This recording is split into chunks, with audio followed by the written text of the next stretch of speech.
Media మిత్రులందరికీ కూడా నా హృదయపూర్వక నమస్కారం। ఈ రోజు ఉదయం నుంచి కూడా మెదక్ మరియు సిద్దిపేట డిస్ట్రిక్ట్లలో వివిధ అభివృద్ధి కార్యక్రమాల్లో పాల్గొంటూ మరి ఇప్పుడే ఇక్కడ శ్రీ రంగనాయక సాగర్ మరి కాలువను నీటిని విడుదల చేస్తూ రైతులకు ఒక సంతోషకరమైన కార్యక్రమాన్ని చేపట్టడం జరిగింది।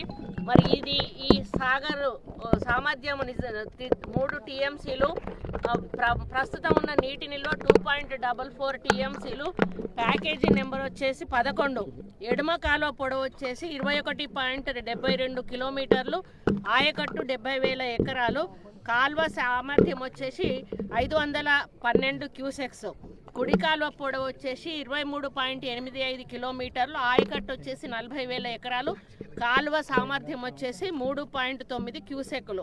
ప్రస్తుతం ఎడమ కాలువ ద్వారా నేను నీటిని విడుదల చేయడం జరిగింది। ప్రయోజనం పొందే జిల్లాలు సిద్దిపేట మరియు రాజన్న సిరిసిల్ల జిల్లాలు।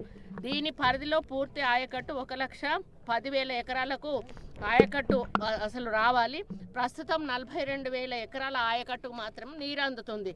ప్రయోజనం పొందే నియోజకవర్గాలు ఏవైతే ఉన్నాయో సిద్దిపేట, రాజన్న సిరిసిల్ల, హుస్నాబాదు, మానకొండూరు, జనగాము 10 మండలాలు 84 గ్రామాలు ఈ నీటి వల్ల లబ్ధి పొందుతూ ఉన్నాయి। ఈ నీటి విడుదలతో 166 చెక్ డ్యాములు కూడా నింపబడతాయి।